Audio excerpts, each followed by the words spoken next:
अवसर प्राप्त हुआ है, सत्संग करने का शुभ अवसर प्राप्त हुआ है।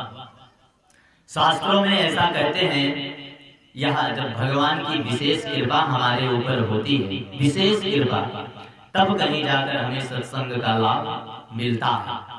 गोस्वामी तुलसीदास जी महाराज यही बात मानस में कहते हैं, रामचरितमानस में, कि जब द्रवै दीन दयाल राघव, कि जब द्रवै दीन दयाल राघव, साधु संगत पाए, अजहि दरस परस समागमादिक, पाप ताप नसाए। जहि दरस परस समागमादिक, पाप ताप नसाए। पूज्य बात गोस्वामी तुलसीदास जी महाराज कहते हैं, जब भगवान हमारे ऊपर द्रवीभूत होते हैं, भगवान हम पर कृपा करते हैं, तभी जीव को संतों का समागम प्राप्त होता है और यह परम दुर्लभ प्रभु की कथा प्राप्त होती है। संत समागम हरि कथा तुलसी दुर्लभ दुई। वैसे इस जगत में सब कुछ सुलभ है, लेकिन संतों का समागम अर्थात साथ मिलना और परमात्मा की कृपा, यही दो दुर्लभ है। तुलसीदास जी कहते हैं, और संतों के समागम अर्थात संतों का साथ पा जाने का फल क्या है, इसका फल भी कुछ होना चाहिए। तो कहते हैं, जे दरस परस समागमादिक, पाप ताप नसाइए। पाप और ताप की निवृत्ति ही इसका फल है, और पाप ताप की निवृत्ति कर भगवान के चरणों में हमारा प्रेम अनुराग होता है। श्री गोस्वामी तुलसीदास जी महाराज कहते हैं, जब भगवान द्रवीभूत होते हैं, तब संतों का साथ प्राप्त होता है, और सत्संग अर्थात कथा में आकर भगवान के स्वभाव को, प्रभाव को और भगवान के स्वरूप को हम सभी भगवान की लीलाओं को श्रवण करके उनके स्वरूप, उनके आकार, प्रभाव को जानते हैं कि भगवान किस प्रकार से है। अनुभव गम्य भरे ही संता। परमात्मा का वास्तविक वैसा कोई स्वरूप नहीं, लेकिन अनुभव के अनुसार संत जन उनका चिंतन करते हैं। तो वह स्वरूप हमें प्राप्त कहाँ से होता है? बोले, जब परमात्मा की हम कथा श्रवण करेंगे तब हमें वह स्वरूप प्राप्त होता है। तो तुलसीदास जी महाराज कहते हैं, भगवान के चरणों में जीव का अनुराग प्राप्त होता है। और इस विषय में श्री देवऋषि नारद जी महाराज भी कहते हैं कि भाग्य उदयन बहुजन्म समर्जितेन, सतसंगमं चलते पुरुषायदावै, अज्ञान हेतु कृत मोह मदान्धकारो, नासं विधाय हि ततोदयते विवेकः। नारद जी महाराज तो यहाँ तक कहते हैं कि जो व्यक्ति कहते हैं उनको पैसे की इनकम अधिक हो जाए तो वो कहेंगे हमारा भाग्य उदय हो गया। वास्तविकता में भाग्य उदय तब नहीं होता। नारद जी के अनुसार, नारद जी कहते हैं, भाग्य उदय में, भाग्य कब उदय होता? बहुजन्म समर्जितेन, जब हमारे बहुत जन्मों के पूर्ण उदय होते हैं। और तब क्या होता है? सत्संगमं च लभते, और हमें सत्संग अर्थात भगवान की कथा प्राप्त हो जाए, तभी हमारा भाग्य उदय, हमारा भाग्य उदय हो जाता है। यह नारद जी महाराज कहते हैं। उस सत्संग की प्राप्ति होती है, और सत्संग में आकर होता क्या है? अज्ञान हेतु कृत मोह मदान्धकारा, नासं विधाय ही वदो तदेव विवेका। जीव के पास जो प्रबल मोह है, मोह ही समस्त व्याधियों का मोह है। मोह सकल व्याधिन कर मूला, यह जो मोह है, या मेरा है या तेरा है, यह मोह जो है यही समस्त व्याधियों को उत्पन्न करने वाला है। मोह ही समस्त व्याधियों का मूल है, और जीव के पास जो प्रबल मोह है, उस मोह का नाश होता है, और मोह के नाश होने पर विवेक की उत्पत्ति होती है। अर्थात जब हम कथा, प्रभु की कथा को श्रवण करते हैं, तो जो मेरा यह मोह होता है, इसका नाश होता है।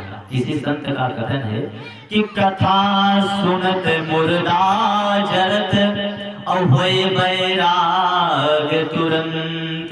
कथा श्रवण करते हुए और जब हम किसी की अंत्येष्टि क्रिया में जाते हैं, कोई मुर्दा हमारे समक्ष जलता है, उस समय हमारे मन में परम वैराग्य की उत्पत्ति होती है कि इस जगत में कुछ नहीं है, केवल राम नाम ही सत्य है। और दूसरा, जब हम कथा में बैठते हैं तब हमको यह आभास होता है कि इस जगत में और कुछ नहीं, केवल परमात्मा का नाम ही सत्य है। लेकिन यह मोह का नाश जब हम कथा श्रवण करते हैं तभी होता है कि कथा सुनत मुर्दा जरत होए बैराग तुरंत। और यह वैराग्य जो बना रहे तो मिल जाते भगवंत। इसीलिए कहा गया है जब हम कथा श्रवण करते हैं तो हमारे मोह का नाश होता है, और जब मोह का नाश होता है तो विवेक की उत्पत्ति होती है। पर विवेक की उत्पत्ति होती है, क्योंकि मोह ही सकल व्याधियों का मूल है। यदि हमारे पास मोह है तो हमें किसी वस्तु की वस्तुता प्राप्ति नहीं हो सकती। इस संसार के अनेक वस्तुओं को जो हम अपना मान कर बैठे हैं, या मेरा है या तेरा है, यही तो मोह है। यही वास्तविकता में मोह है। जो मेरा है तेरा है, यही वास्तविकता में मोह है। संसार की कोई भी चीज, यहाँ तक कि शरीर भी उपयोग के लिए है लेकिन उपभोग के लिए नहीं, और हम इसका उपभोग करने लगते हैं।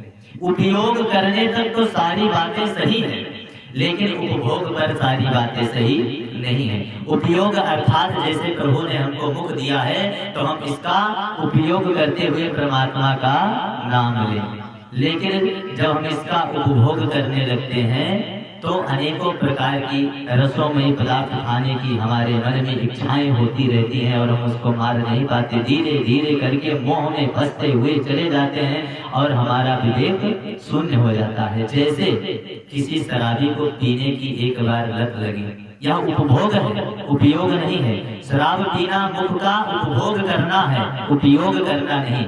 वह शराबी जब धीरे धीरे शराब को पीता है, धीरे धीरे करके उसकी लत बैठती है, बड़ी होती है, और उसका विवेक शून्य हो जाता है और उसी में सब कुछ सत्यानाश कर देता है। तो जब हम परमात्मा के द्वारा मिली वस्तुओं का उपभोग करने लगते हैं तो हमारा पतन निश्चित हो जाता है। और जब हम उसी का उपयोग करते हैं, भोजन करना भी इसका उपयोग है, उपभोग नहीं है। लेकिन अत्याधिक सर्वत्र वर्जिते, अति सभी स्थानों पर वर्जित है। जब हम किसी चीज की अति करने लगते हैं तो वही उपभोग हो जाता है, जो हमें नाश की तरफ ले जाता है। तो नारद जी महाराज करते हैं, लेकिन उपभोग करते हुए हम थोड़ा भूल जाते हैं और इसका उपयोग करने लग जाते हैं। उपयोग से जब हम उपभोग की तरफ चले जाते हैं तो उपभोग के कारण उससे हमारी आसक्ति बहुत बढ़ जाती है और हम आसक्ति के कारण ही मोह में पड़ जाते हैं, और मोह ही सकल व्याधि का मूल है। कि मोह सकल व्याधिन कर मूला, और तीन ते पुनि उपजै बहुसूला। मोह सकल व्याधियों का मूल है। संसार में दुख का कोई मूल है तो वह है मोह। हम दुखी होते हैं, इसका मुख्य कारण मोह ही है। यदि हमें किसी वस्तु से मोह ना हो तो हम उस वस्तु से वस्तुतः कभी दुख नहीं पाएंगे। तो मोह ही सकल व्याधियों का मूल है, और उसी से ही सारे सूल अर्थात दुख की उत्पत्ति होती है। यदि हमें मोह ना हो तो हमें दुख नहीं होगा। गोस्वामी तुलसीदास महाराज कहते हैं कि यह मोह नाश कैसे होता है, इस मोह का हम नाश कैसे करें। तो बिनु सत्संग न हरि कथा, अत्यहि बिन मोह न भाग। बिनु सत्संग न हरि कथा, अत्यहि बिन मोह न भाग। जब तक जीवन में सत्संग नहीं होगा, प्रभु की कथा नहीं मिलेगी, हम परमात्मा की कथा का श्रवण नहीं करेंगे, तब तक मोह नहीं जाएगा। कि बिनु सत्संग न हरि कथा, तेहि बिन मोह न भाग। और मोह अगर चला जाए, परमात्मा की हम कथा निरंतर श्रवण करते रहें और हमारा मोह चला जाए तो हमको मिलेगा क्या? कि मोह गए बिनु राम पदे, होय न दृढ़ अनुराग। मोह रहेगा, परमात्मा के चरणों में हमारा प्रेम नहीं बढ़ेगा। और जो हमारा मोह चला गया तो हमें परमात्मा से धीरे धीरे प्रेम हो जाएगा। जब तक मोह का नाश नहीं होगा तब तक प्रभु के चरणों में हमारा अनुराग नहीं होगा। भगवान की पूजा हम करते रहेंगे, आरती करते रहेंगे, लेकिन भगवान के चरणों में दृढ़ अनुराग नहीं होगा। वैसे पूजा सभी लोग वस्तुतः कुछ न कुछ जरूर करते हैं, लेकिन प्रेम न होने के कारण से वह पूजा सफल नहीं होती।